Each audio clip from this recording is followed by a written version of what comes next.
The harsh violet sky of Vordis cast its alien glow across the bustling slave market.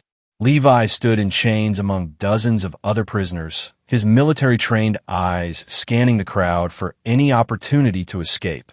His special forces background and medical training had been worth nothing when his Earth colony was raided by the insectoid Krell raiders, who now sold him like livestock.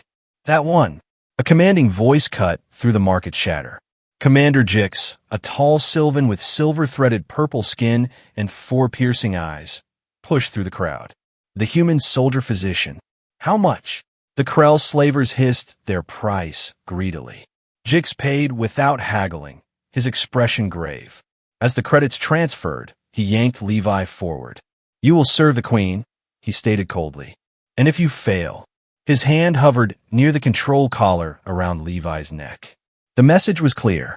The royal palace of Vordis was unlike anything Levi had seen. Organic architecture melted seamlessly into metallic structures, creating spaces that seemed alive. But the corridors held an atmosphere of tension and fear that Levi's combat instincts immediately detected. Queen Aurelia lay motionless in her chamber, her regal features marked by frustration and barely contained rage. Her elongated limbs were perfectly still, save for slight movements of her fingers. Her attendants whispered nervously as Jix presented Levi.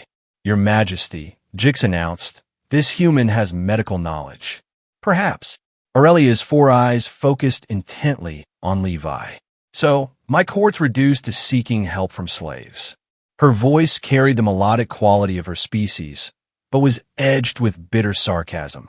"Can you heal what none of my physicians can understand, human?" Levi met her gaze steadily. "I could try, Your Majesty, but I need to examine you properly and access your medical records." She laughed harshly. "Examine me? A slave?" But desperation flickered in her expression. "Very well. Jix, stay close. If this creature attempts anything..." "Understood, Your Majesty." Levi began his assessment methodically. The Sylvan physiology was complex: 4-chambered hearts, redundant neural pathways, bioluminescent blood vessels visible beneath translucent skin. Aurelia's paralysis affected everything below her upper chest. Her breathing was shallow, assisted by sophisticated medical equipment that seemed to treat symptoms rather than find causes. "Your physicians have been focusing on strengthening and stimulation," Levi observed after hours of examination. "Has anyone suggested neurotoxicity screening?" Royal physician Dr. Vexer bristled at the suggestion. "We have conducted all necessary tests, slave. Her condition is a mystery beyond your primitive comprehension." Levi ignored the insult, lost in thought. The paralysis pattern, the slight tremors in her functional limbs, the medical logs showing gradual onset. "Your Majesty, I believe you've been poisoned." Slowly, deliberately. The room erupted. Courtiers gasped. Vexer protested loudly. And Advisor Kellen stepped forward with concern written across his features. "Preposterous. Who would dare?" "Silence." Aurelia's command cut through the chaos. Her eyes burned into Levi's. "Explain yourself, human." The neural degradation shows classic signs of accumulated toxins. Someone has been administering minute doses over time, probably in your supplements or treatments. A heavy silence fell. Finally, Aurelia spoke. "If what you say is true, you will need to prove it. Discreetly. One does not make such accusations lightly in Sylvan courts." That night, alone with Aurelia for her evening therapy session, Levi worked on restoring circulation to her paralyzed limbs. His hands, calloused from combat, moved gently over her silvered skin. "Why help me?" Aurelia asked suddenly. "Your people are not known for their kindness to those who enslave them." Levi paused. "I took an oath to heal." And he hesitated. "No one deserves to be helpless in their own body." Something shifted in her expression. "You understand what it is to be powerless." "More than you know, Your Majesty." Over the following days, Levi conducted his investigation carefully. He analyzed blood samples, traced the source of her medications, and monitored who had access to her treatments. The control collar around his neck remained a constant reminder of his position, but Aurelia had granted him unusual freedom to move through the medical facilities. His suspicions crystallized when he found anomalies in Dr. Vexer's private laboratory. Trace amounts of a rare neurotoxin matched compounds in Aurelia's system perfectly. But confronting Vexer directly would be suicide for a slave. "I need more time," he reported to Aurelia during their private sessions. "Someone is very careful, very patient. This isn't just assassination. They want you alive, but incapacitated. A puppet queen," Aurelia mused bitterly. "Easily. Controlled." Her eyes met his. "I find myself trusting you, human. That is unusual." "Levi," he corrected softly. "My name is Levi." "Levi," she repeated, testing the foreign word. "I am Aurelia when we are alone. Not your majesty or queen." The intimacy of that moment lingered between them. As weeks passed, their medical sessions became opportunities for deeper conversations. Aurelia shared the burden of leadership, the pressure of maintaining her warrior queen image while secretly battling weakness. Levi spoke of his lost comrades, his destroyed home, the guilt of surviving when others hadn't. One evening, as Levi massaged, feeling back in her legs, Aurelia suddenly grabbed his hand. "Wait, I felt that. Truly felt it." Excitement coursed through them both. The treatments were working, but they needed to continue the deception that she remained paralyzed. If someone was indeed poisoning her, showing improvement might accelerate their timeline. That night, Commander Jix sought Levi out. "The Draconians arrive tomorrow. They come to offer assistance to our weakened queen." His tone suggested this assistance was unwelcome. Draconians? Scaled warriors from the outer reaches. Powerful, aggressive. Kellen has been corresponding with them extensively. Jix studied Levi carefully. "The queen values your counsel now. What you've discovered about the poisoning, it may be connected to their arrival." The next day, as the Draconian delegation arrived with impressive ceremony, Levi watched from the shadows. Commander Thrax, their leader, was a massive creature of dark scales and burning orange eyes. He moved with predatory grace, and when he spoke, his voice resonated with ancient power. "Greetings, Queen Aurelia," Thrax rumbled. "We come bearing offers of alliance in your hour of need." From her position on the medical throne, Aurelia responded with measured dignity, though Levi could see the effort it cost her. "Vordis welcomes your concern, Commander Thrax, though we have not yet required external assistance. Yet here you are, unable to even stand." Thrax's words carried an edge. "Our intelligence suggests certain factions within your court may not have your best interests at heart." Kellen stepped forward smoothly. "Commander Thrax speaks wisdom, Your Majesty. Perhaps their protection would be beneficial while you recover." The political maneuvering continued, but Levi was focused on something else. Dr. Vexer and Kellen exchanged subtle glances during the proceedings. The pieces were falling into place. Vexer had been positioning Aurelia for this. An alliance with the Draconians would require her to remain on the throne, but too weak to resist their influence. That night, Aurelia was more agitated than usual. "They speak of marriage," she told Levi in private. "Thrax has proposed a union to solidify the alliance. And in my condition, I cannot refuse without appearing to reject their aid entirely." Rage kindled in Levi's chest. "Then we accelerate your recovery. Can you stand yet?" She tried, and with his support, managed to rise for several seconds before fatigue overwhelmed her. It was progress, but not enough. 2 more weeks, she estimated. But Thrax expects an answer soon. "Then we need to expose the truth now," Levi decided. "Your Majesty, Aurelia, do you trust me?" She studied his face for a long moment. "I trust you more than anyone in this court, Levi." "Then trust me to end this." The plan was dangerous but necessary. Levi would publicly accuse Dr. Vexer of poisoning the queen, demanding a trial before the full court. It would force the conspirators' hands while he had no real proof beyond circumstantial evidence. The morning sun cast long shadows across the throne room as Levi stood before the assembled court. His slave collar had been modified to allow him this audience. Aurelia's doing. "I bring grave accusations before this court," Levi announced, his voice steady despite knowing this could mean his execution. Royal physician Dr. Vexer has been systematically poisoning Queen Aurelia. The court erupted. Vexer's denial was immediate and vehement. Kellen demanded evidence. Others whispered of the audacity of a slave making such claims. The human lies to protect himself. Vexer shouted.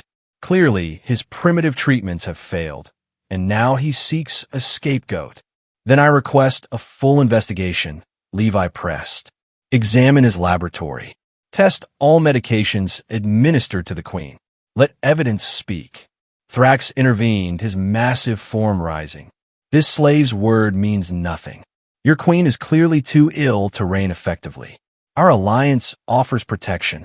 Enough. Aurelia's voice, though strained, commanded attention. I will hear evidence before making judgments on my physician's guilt. What followed was a tense standoff. Kellen pushed for immediate execution of the seditious slave. Jix argued for proper investigation. The court was divided. That night, alone with Aurelia, Levi prepared for the worst. They'll move tonight, he predicted.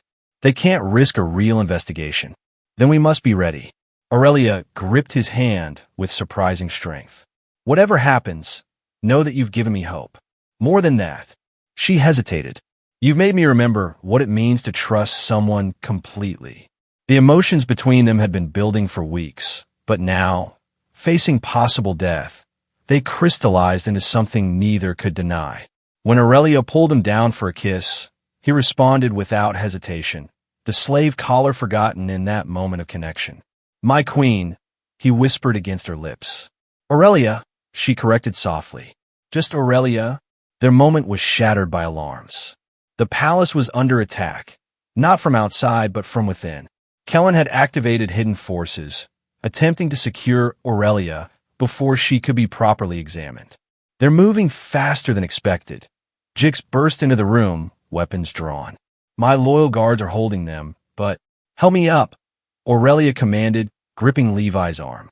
With their combined effort, she rose, stronger than anyone knew. This ends tonight. The battle for the palace was fierce but brief. Kellen's forces included several draconian guards who had secretly arrived earlier. But Jix had anticipated betrayal and prepared accordingly. As loyal Sylvan warriors engaged the insurgents, Levi helped Aurelia toward the throne room. They found Thrax there, standing before the empty throne with Dr. Vexer and Kellen flanking him. The massive draconian turned at their entrance, surprise flickering in his orange eyes at seeing Aurelia standing. The paralyzed queen walks, he rumbled. Then what your slave claimed was true. Every word, Aurelia confirmed, her voice gaining strength with each word. You sought to make me a puppet ruler, to use Vordis's military might for your conquests. Better a puppet than a corpse, Thrax snarled, which is what you'll be if you resist. He lunged with surprising speed for something so large. Levi moved instinctively, his special forces training taking over. He couldn't match the draconian strength, but he could use momentum and precision. As Thrax charged, Levi ducked under a massive claw and struck at exposed scale patterns he'd noted earlier, weak points in the otherwise impenetrable armor. Thrax roared in pain and rage. Aurelia, though still recovering, drew ceremonial blades from the throne's armrests, a detail Levi hadn't noticed before. She moved with the grace of a predator, her warrior heritage evident despite her recent paralysis. The fight was a desperate dance of skill against power. Levi and Aurelia worked in surprising harmony, covering each other's weaknesses. When Thrax finally fell, his life's blood pooling on the throne room floor, Vexer and Kellen surrendered immediately. Bind them, Aurelia commanded the arriving loyal guards. She was breathing heavily but standing tall. They will face justice for their crimes. As dawn broke over Vordis, the full scope of the conspiracy unraveled. Kellen had planned to rule as regent after forcing Aurelia into a marriage with Thrax. The Draconians would have used Sylvan military might to expand their empire. Dr. Vexer had been a willing tool, promised advancement in the new order. Jix presided over the immediate trials, while Aurelia focused on addressing her people. The slave markets were ordered closed, prisoners of the recent battle sorted between those duped into service and true conspirators.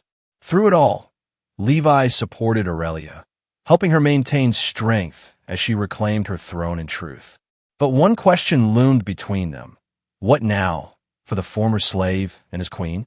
It was resolved in a moment of quiet after the chaos. Alone in her private chambers, Aurelia turned to Levi.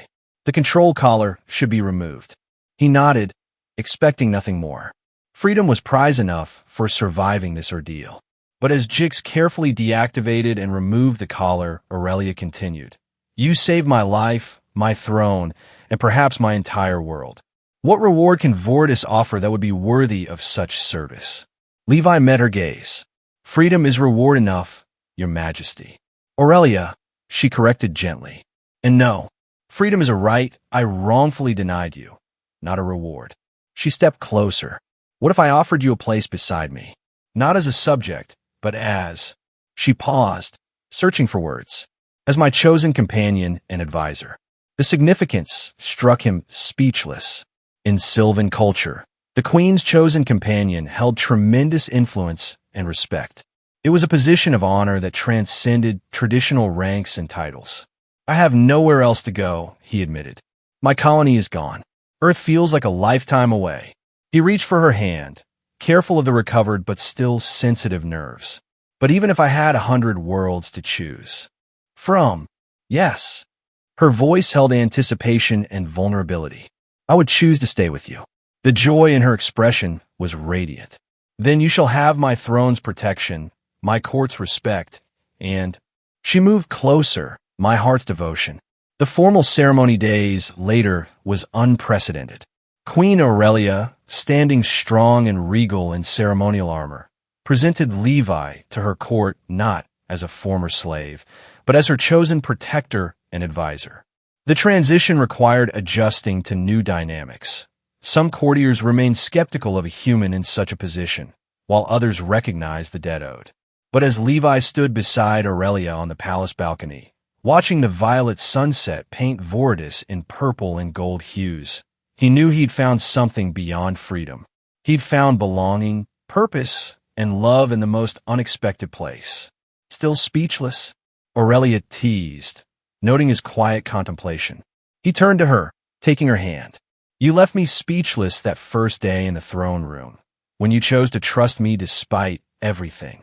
And you leave me speechless now, knowing that the reward you've given me is far beyond anything I could have imagined. She leaned into his embrace, the future stretching before them with all its challenges and possibilities. Then let us be speechless together, my love. In the months that followed, Levi's knowledge of human medicine combined with Sylvan technology led to breakthrough treatments for previously incurable conditions. Earth eventually received word that one of their lost soldiers had not only survived, but helped reshape diplomatic relations with one of the galaxy's most powerful species. The alliance between humans and Sylvans grew strong, based on mutual respect rather than conquest. And at its heart was the unusual pair, the warrior queen who had learned to trust, and the soldier healer who had found a new home among the stars. Years later, when young ones asked Levi about his greatest achievement, he would smile and say, I helped a queen remember how to stand. But in truth, she helped me remember how to live. The purple skies of Vortis continued to shine, but they no longer held the thread of slavery and oppression. Instead, they illuminated a new era of cooperation, understanding, and love that bridged the vast distances between worlds and species. And for Levi, who had once stood in chains beneath those alien skies, freedom had brought not just liberation, but a love that made every hardship worth enduring, a reward that truly left him speechless.